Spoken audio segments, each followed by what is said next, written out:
So last month, Gundam SEED Freedom came to streaming on Netflix and Prime Video in Japan. I managed to get around to rewatching it, albeit without subtitles. So today I want to go back and do a character tier list for Gundam SEED Freedom, ranking every single character that appears in the film. But before we dive into it, I want to hear from you guys, so head on down to the comment section below, let me know your favourite and least favourite characters that appear in the film, and while you're there, please do leave a like on this video and subscribe if you're a fan of mecha anime content and want to see plenty more videos like this in the future. So when it comes to our tiers, I'm doing something a little bit different this time. I've actually got a no opinion box because there are some characters that appear in here where they would probably go in D, but because they're like not bad characters as such, I'm just putting them in no opinion because I just really have no opinion on them. So diving into our first one, we do have Abby Winter. I've kind of forgotten what she does in this. I think she's part of one of the crews. No opinion for this one because I literally do not have an opinion on it. Next up there we've got Agnes Gibbenrath, one of the main new characters that we've got here, part of that crew of the Archangel, the Millennium, all that kind of stuff,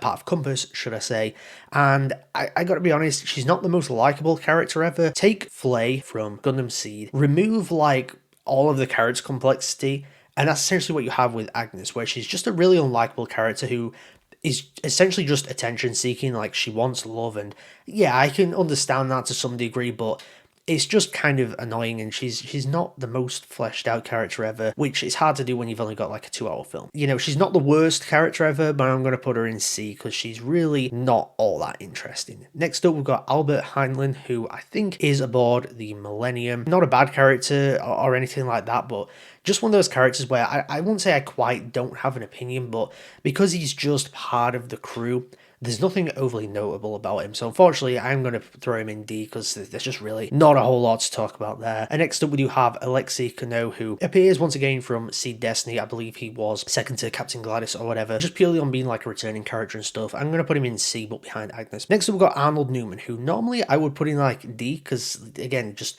one of those characters that's part of the crew and just kind of blends in with everyone else.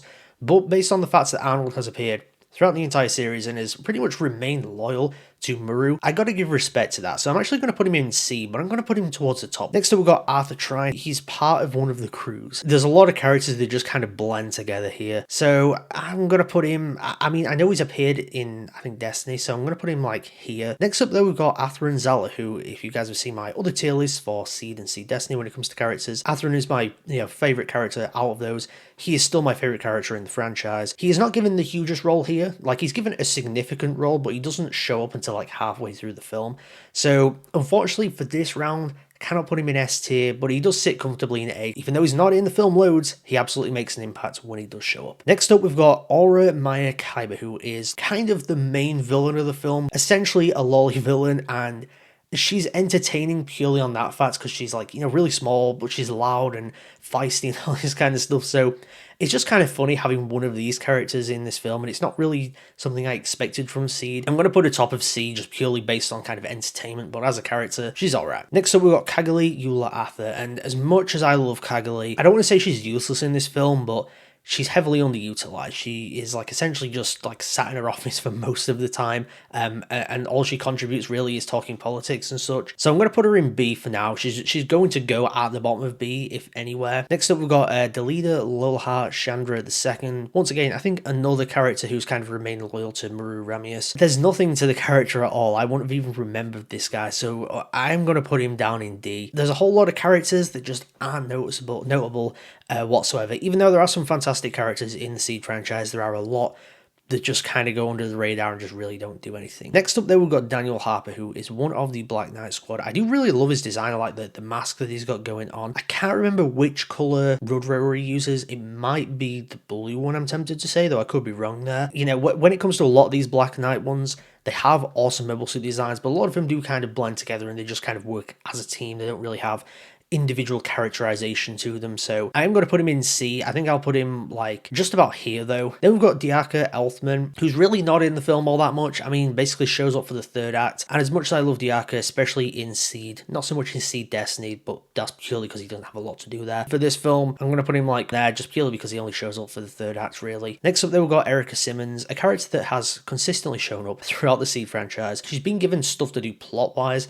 Characterization, there is really nothing there. She is just the engineer. She provides the mobile suits, and that's what she does in SEED Freedom. Honestly, I'm gonna have to put her in D. It's just one of those characters that shows up, and that's it. Next up, we got Foster. This one is going in no opinion. She's basically Lacus Klein's secretary. Next up, there we got Griffin Arbalest, who actually does pilot the Green Rudrow. The only reason I know that is because I do have the Green Rudrow. It's somewhere in the background there, actually. I guess he's kind of the lead one of the what's called the Rudrower grouping. He's not the head of the Black Knights, but you know, he's kind of like the second in command, I guess. I guess there's maybe some more significant stuff for him to do, so we'll put him right in this C. There's a lot of characters going in C, because there's a lot of characters that just aren't given a lot to do in this film, which is fine, it's understandable. Next up, we've got Harry Jagannath, who I think is a coordinator that kind of sides with Foundation, if I remember correctly. It was kind of hard to like know exactly what was going on when you're watching it without subtitles, when you don't speak Japanese, so I was kind of getting a gist for it, but I think that's the general gist I got. Again, this character, just no opinion. Herbert von Reinhard. Now, this is one of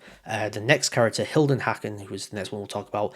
She kind of has like a group of 3 characters. I believe they're all in Dom Troopers in SEED Destiny. I mean, he ends up dying, so that, you know, he's not that great. Somewhere in C, maybe about here. Again, there's like not a whole lot to him, and he's not given lots to do, but there's some nice back and forth there that I guess puts him at least above D. Next up, we got Hilda Hacken. This is a character that's very interesting because I love her like personality. I love her like back and forth and banter and the way that she teases some characters and such, but at the same time, she's a little bit of a paedophile. Now, I'm not 100% sure how old Shinn and Luna Maria are in this film, but I believe they are still underage. She's a little bit weird and flirtatious with them, but if you push that aside, she's fun. I'm going to actually put her in B. To be honest, I'm going to put her in front of Cagley because she plays a bigger role in the film, and I enjoyed it. I also really like her character design. Next up, we've got Ingrid Trador. This is one of the characters in the Foundation who has a bit more of a character arc.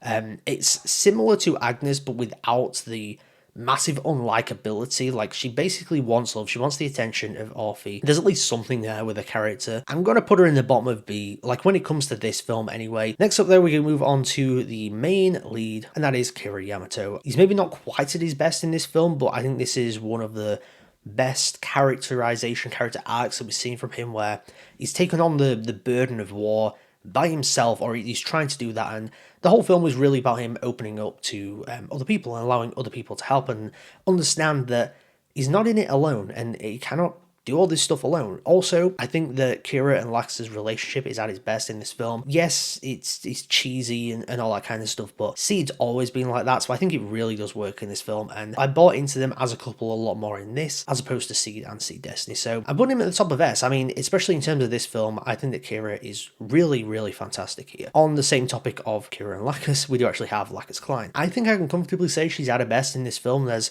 significantly more backstory given to her, and there's a lot more focus on her. This film is definitely a Kira and Lacus film, as opposed to, you know, anyone else. This is, you know, they are the spotlight. They are the spotlight here, and I think Lacus is at her best. She's also got her best costume by far. I mean, she's dripped out. I think I'm actually going to put her in S. I'm going to put her right alongside Kira, right in that S tier. Next up, we do have Liu Mao. I honestly don't remember this character whatsoever. No opinion. Next, we move on to Liu Shen Jiang, another one of the Black Knight pilots. I'm just trying to look at him. There was nothing notable about that character, gotta be honest, so I'm going to put him right at the bottom when it comes to the Black Knight ones. Next up, there we've got Luna Maria Hawk. Probably at her best in this film, to be honest, especially alongside Shinn. I really did enjoy her. Like, she doesn't have like a huge character arc or anything, but I like her personality. I think she vibes well with the group, especially her relationship and dynamic with Shinn. That was one of my favorites in this film, so I think I'm going to put her in B, actually quite comfortably right at the top. Next, we've got Mas Simeon, another one who is under Hilda. I put them over here before, so we'll put him about there. Again, these two characters, there's not a whole lot to them, but they're fine. Next up, we've got Mayrin Hawk. Really love her outfit in this film. I think that hairstyle really suits her, like, slicked back. She doesn't do anything, like, hugely significant. She's involved in the third act, and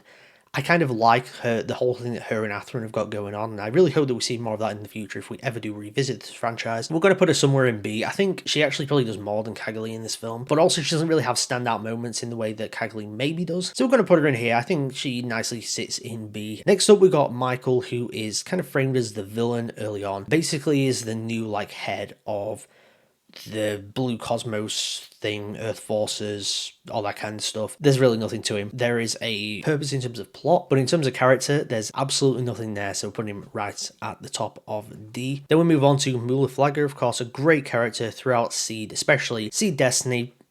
maybe not quite as much, but in Seed, I thought he was fantastic.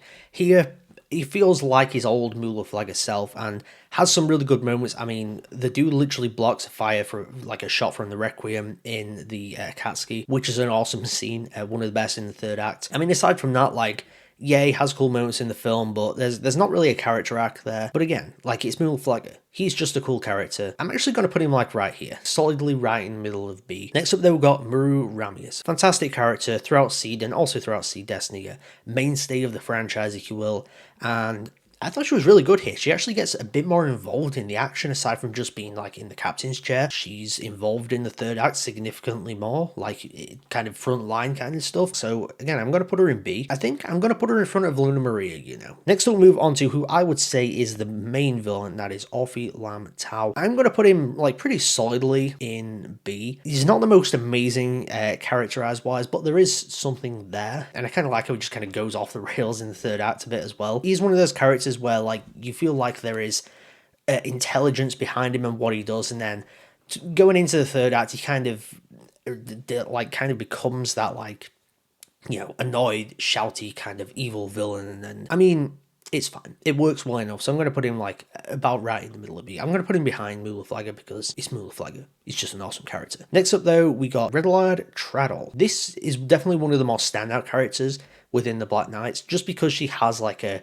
really, like, you know, out there kind of personality. Definitely feels like a Himiko Toga, like psychopathic kind of girl. In terms of characterization, again, there's really not a whole lot there, but at least there is a standout personality, which I do really respect. She's actually going to go above all the other Black Knights because she's, you know, pretty solid. Next up then, we've got Shinn Asuka. Now, this character got to be one of the best character turnarounds, and I'm speaking from the perspective of like the general consensus concerning this character. I really like him in Seed Destiny. A lot of people really hate him. For the most part, there's a general consensus that Shinn is really good in Seed Freedom. Everyone kind of likes this more positive, almost like immature kind of Shinn, like someone that feels like they are the age that they are. They're not like, you know, super depressed and angry and all this kind of stuff. There's a lot more of a happiness to him, and I think it works. There's still the darkness behind him and such, but I think they found the nice balance where he's just a really likable character in this, and he's good comedic relief. Like I said, I really like his relationship with Luna Maria. Still not fully sold on them as a couple, but I like the dynamic there. I think there's a lot of fun back and forth and banter, and I think Shinn's probably one of the best characters in this film, quite frankly. I'm actually going to put him above Athrun, and you guys know I love Athrun so much, but